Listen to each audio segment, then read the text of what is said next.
Om Swastiastu, pemirsa Bali TV dimanapun Anda berada, kembali saya Nyoman Winata, Redaktur Pelaksana Harian Bali Pos, menjumpai Anda dalam Bali Pos Talk. Kali ini saya akan wawancarai Bapak Wayan Puspanagara, beliau adalah Ketua LPM Legian, tokoh masyarakat di Legian, pelaku pariwisata juga, dan Ketua Aliansi Pelaku Pariwisata Marginal Bali. Kita bicara tentang kondisi pariwisata Legian hari ini. Kalau Anda berjalan-jalan mungkin Anda melihat banyak wisatawan, tapi apakah ini sudah situasi normal atau belum atau seperti apa? Dan bagaimana penataan Pantai Samegita dan mungkin juga perilaku ya wisatawan belakangan ini yang juga sepertinya mulai agak sedikit mengganggu masyarakat lokal. Kita sapa dulu narasumber kita, Om Swastiastu. Om Swastiastu, Bli Winata. Gimana kabarnya, sehat? Kabar sehat, baik. Lebih cerah sekarang ini karena tapi pariwisata Legian gimana nih Pak Yan? Kondisi kabar karena saya lihat udah agak sedikit ramai lah wisatawannya. Ada kegiatan lah ya. Bliwin ya. Jadi yang pertama kita memang merasa syukur gitu ya. Begitu pandemi ini dinyatakan landai, kemudian ada kebijakan pemerintah melalui Pak Gubernur yang menyatakan Bali reopen border, kemudian wisatawan ternyata bisa masuk secara bertahap. Akhirnya kita bisa melihat ada kehidupan kembali setelah 2 tahun kita tengkurap gitu ya. Dan setelah itu, jadi sampai akhir-akhir ini kita melihat relatif kawasan kita sudah mulai ramai, kembali macet seperti dulu. Meskipun kita sadari kondisi ini belumlah normal gitu. Belum normal ya? Belum normalnya ini memang dicirikan oleh 3 hal ya. Jadi karena kita di bawah, jadi pengalaman empirik kita, boleh kalau normal ya berarti macetnya harian gitu. Sekarang macetnya sementara jaman, hari beberapa jam macet, kemudian agak longgar sedikit. Nah, jadi ada 3 faktor yang bisa kita identifikasi berkaitan dengan pertumbuhan kepariwisataan kita di wilayah Kelurahan Legian, khususnya Kuta dan Seminyak, karena kita menjadi satu kesatuan ya, Samegita. Jadi yang pertama itu adalah kita melihat lama masa tinggal wisatawan. Lama masa tinggal mereka relatif masih pendek gitu ya, antara 2 sampai 3 hari dan maksimal itu 7 hari. Kalau dulu-dulu ya lama masa tinggal mereka 7 sampai bisa 15 hari. Kemudian daya beli mereka relatif masih setengahnya ya, bisa jadi seperempat dari sebelumnya. Misalnya contoh harga kamar yang 600.000, biasanya itu harganya 200.000, apalagi adanya campur tangan OTA ya, online travel agent gitu. Kemudian juga dilihat dari tingkat akupensi hotel. Jadi tingkat akupensi hotel memang variannya masih jomplang ya, antara non bintang dengan bintang. Ya, kita sandingkan begitu ya. Kalau yang bintang relatif mungkin bisa di atas 50%. Bahkan ada yang sampai 90%. Beberapa hotel bintang 4 di kawasan kita cenderung itu akupensinya di atas 70%. Tapi yang non bintang itu masih seperti kerakap tubuh di batu, hidup segan mati tak mau gitu ya. Karena ya akupensinya masih di sekitaran 1 digit sampai 2 digit ya. Ada yang 9%, 10, 20, 30, mungkin maksimalnya 45 sampai 50%. Ada. Tapi variannya tinggi. Jadi kalau kita rata-ratakan yang non bintang itu di kawasan kita itu antara 30 sampai 35%. Ya, tapi minimal ada kehidupan gitu loh. Tadi dengan ciri tadi daya belinya masih rendah, kemudian length of stay-nya masih pendek, dan mereka memang dari suasana memang sudah terlihat hampir mirip ya ketika sebelum pandemi. Tapi sesungguhnya ini belumlah normal. Tapi kita yakin normal ini akan tercipta karena kita melihat data ya. Jadi melihat dari data statistik yang di-launching oleh Bandara Ngurah Rai ya sampai akhir Agustus 2022 kita bisa melihat jumlah pergerakan penumpang di Bandara Ngurah Rai itu kan ada hampir 6,9 juta ya, ada hampir 7 juta pergerakan penumpang yang terdiri dari 1,8 wisatawan orang asing dan 5 jutanya adalah domestik. Nah, dari pergerakan itu kita melihat daerah kita seberapa sih distribusinya ke daerah kita yang di Kuta Legian Seminyak. Ya, jadi kita melihat berapa sih sesungguhnya Australia sudah masuk sampai Agustus. Jadi angka yang kita dapatkan Australia itu sudah masuk 266.000 jiwa. Sampai akhir Agustus dari buka reopen border tanggal 4 Februari lalu. Jadi 277.000 jiwa memang terlihat mereka ada persebaran di wilayah Kuta, Legian, Seminyak, Canggu, Munggu, Berawa, Batu Belik dan sekitarnya. Nah, jadi kita melihat wisatawan Australia inilah market kita sesungguhnya di sini. Jadi orang di wilayah kita di Samegita ini kalau sudah Australia datang mereka tersenyum karena Australia itu relatif memiliki harapan masyarakat ada di Wisman Australia. Harapan Karena itu dia punya karakter sendiri ya, ya, Australia ini, dan itu sangat memberikan kontribusi bagi karakteristik wisatawan Australia, memberikan kontribusi pada trickle down effect dan multiplier effect kehidupan masyarakat kita. Apa itu? Pertama, expenditure. Berapapun uang yang mereka bawa, dolar yang mereka bawa dari Australia, segitu dia habiskan di sini. Sisanya mereka belikan oleh-oleh, kemudian minum-minum, dan itulah tipikalnya, sehingga masyarakat merasa tetesan itu menetes sampai masyarakat terbawah. Nah, jadi sejauh Australia masih datang, sejauh itu masyarakat bisa tersenyum, meskipun belum maksimal. Kalau tadi yang diceritakan, kalau kita mungkin masyarakat pemirsa juga melihat banyak wisatawan berkeliaran lah, katakan itu dalam kutip, melancong, tapi ini secara belanja mereka masih rendah ya Pak ya? Ya, Betul, masih daya beli mereka masih rendah. Masih seperempatnya dari normal gitu kan? Ya, boleh kita justify bahwa expenditure mereka masih baru seperempatnya dari total sebelum pandemi gitu. Namun kita tetap bersyukur gitu ya, pasar seni kita sudah bergeliat, meskipun harganya relatif rendah, tapi volume terjadi ya, volume penjualan terjadi meskipun harganya masih rendah. Jadi masyarakat bisa menghela nafas lah dengan kondisi ini. Demikian juga kehadiran Australia yang semakin bertumbuh yang kita lihat ini. Jadi dia bertumbuh terus. Tentu ini menjadi kabar baik buat kita, meskipun kawasan Kuta Legian Seminyak ini wisatawan sudah terdistribusi banyak ke bagian utara ke daerah Canggu, Mungu, Berawa, Seseh dan sekitarnya. Ya, ini apakah itu berarti Legian, Kuta Seminyak ini kehilangan pasar, atau ini pasar terbagi Pak ya? Atau pasarnya beda sebenarnya kalau? Ya gini, secara pasar memang kita mirip-mirip gitu, tapi di luar kemiripan itu ada kekasan gitu ya. Jadi sebenarnya kekasan kita memang Australia, tapi di kawasan Canggu dan sekitarnya kekasannya dulu kan serenity namanya, ketenangan, kenyamanan. Tapi ketika banyak orang ke situ kan juga akan menjadi mirip dengan di sini gitu. Tetapi yang pasti bahwa terjadi pergeseran pasar. Jadi wisatawan dulu kita kan selain Australia kan ada Eropa, kemudian ada Amerika, kemudian ada Asia Pasifik, kemudian ada Eropa Timur dan sekitar Skandinavia dan sekitarnya. Dulu numpuk di sini.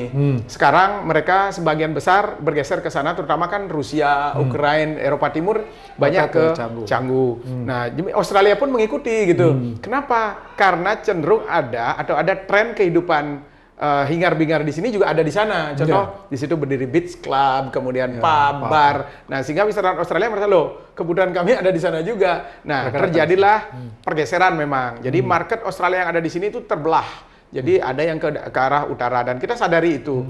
Hanya saja kita tentu menyadari satu hal. Biasanya Australia dalam bentuk family itu memang tetap tinggal di sini. Atau yang repeater guest. Mereka yang sudah pernah ke sini datang lagi sampai 20 sampai 30 kali pasti mereka tetap datang ke sini. Kenapa? Karena mereka merasa di sini ada family mereka, ada keluarga mereka gitu. Nah, tapi memang kita merasa ada kehilangan pasar. Ya, itu harus diakui ya. Ada yang kita akui. Ya. Nah, oleh karena itulah kita melakukan penataan kan gitu. Termasuk penataan yang dilakukan oleh pemerintah Kabupaten Bandung, betul, melakukan penataan pantai Samigita untuk mengupgrade destinasi kita. Kalau destinasi kita tidak di-upgrade ya pasti akan ditinggalkan lagi kan gitu. Nah, jadi pantai sekarang sedang ditata melalui pemanfaatan dana PEN yang kemudian berubah menjadi pemanfaatan dana dari APBD. Tapi kita tetap terima kasih kepada pemerintah Kabupaten Bandung yang telah berpikir bahwa destinasi kita kalau ditinggalkan berarti tidak ada upgrade ya.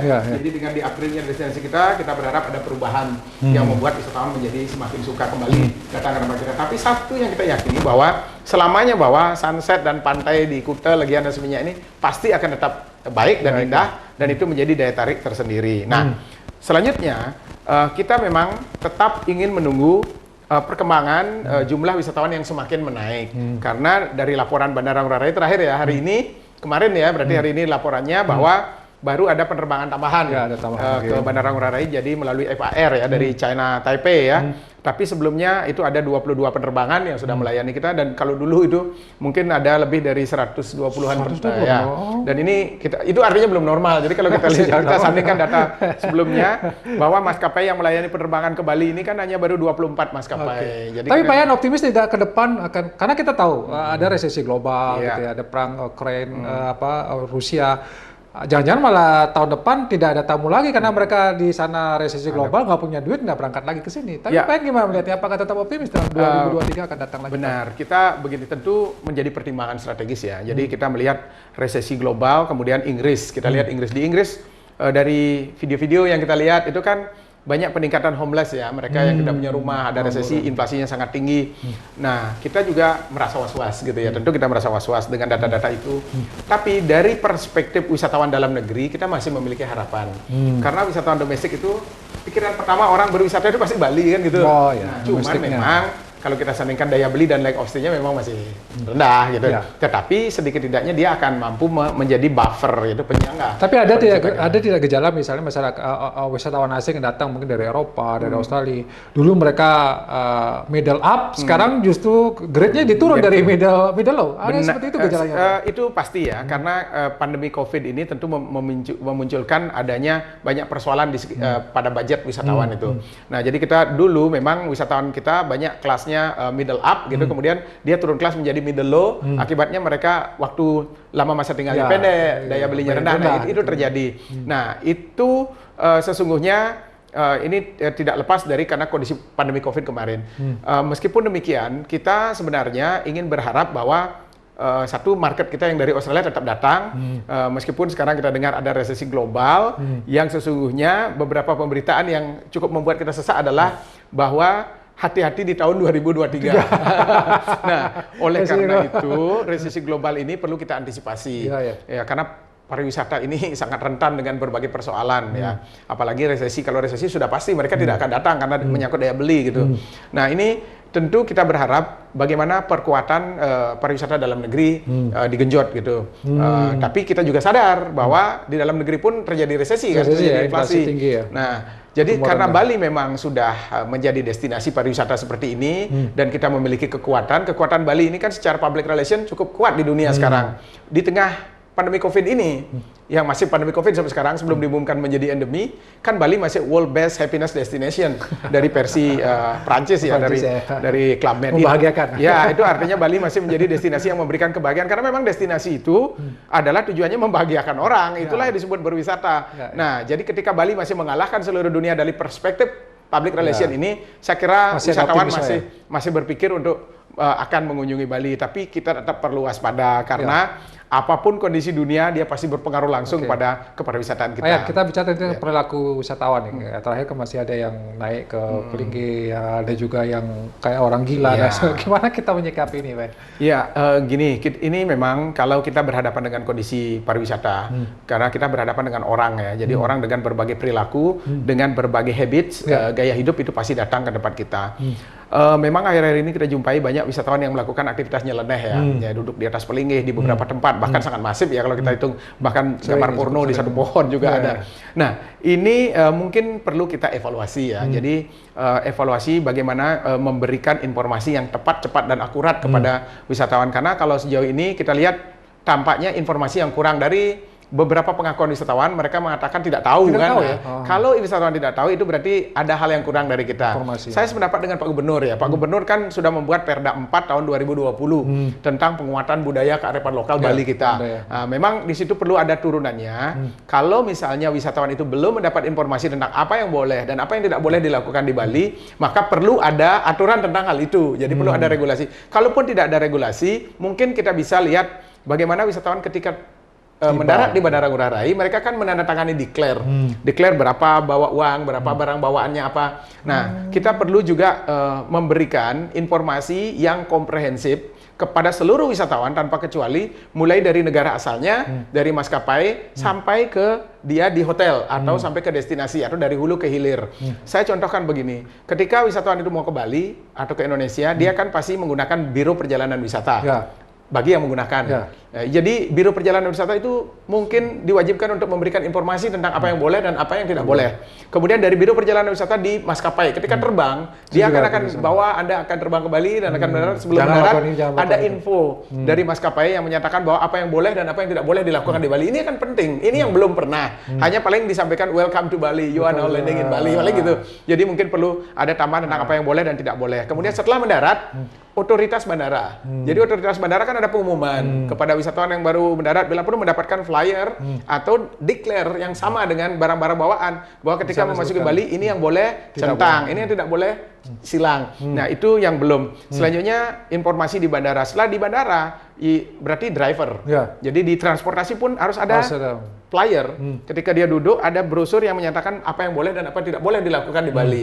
Kemudian para guide yang menghandle juga memiliki kemampuan untuk menyampaikan Ya. apa yang boleh dan apa yang tidak boleh. Sampai di hotel, reception atau front desk juga harus menjelaskan hal itu, apa yang boleh dan apa yang tidak boleh, karena di hotel juga ada pelingi kan juga. Nah, kemudian dia akan tour. Jadi tour driver juga, tour dan para guide dan driver juga harus memiliki pemahaman. harus. Kemudian di ujung di destinasi kan ada yang punya counter tiket, ada juga yang tanpa counter tiket. Yang punya counter tiket ya pasti menyampaikan bahwa ini yang boleh tidak boleh. Kalau tidak, berarti harus ada papan announcement di setiap Masing-masing tempat destinasi. suci, ya. Nah, bagaimana kalau tidak dibaca? Bagaimana kalau lewat belakang seperti di Teratembang? Nah, itulah kita berharap dari negaranya, dari maskapai, dari semua dia dapat Ya, pengumuman ya, sehingga tidak ada bahasa tidak tahu. Jadi setiap wisatawan yang datang ke Bali mereka tahu apa yang dilakukan dan tidak dilakukan. Baik. Ini yang kita sarankan untuk meminimalisir Ya. persoalan-persoalan diskon naik pelingi. Baik, terima kasih Pak Yan. Sudah banyak yang sudah Pak Yan sampaikan, tapi kita melihat walaupun masih pergerakannya sedikit masih, kalau Pak Yan silakan masih seperempat ya Pak Ya, Yan. masih lah, seperempat lah, tapi quarter lah, sudah ya. pergerakan, mudah-mudahan resesi global tidak kemudian tidak. memukul lagi ini. Tapi penataan sudah dilakukan, kemudian bagaimana kita juga mengatur wisatawan supaya tidak seenaknya ini juga perlu menjadi catatan kita bersama.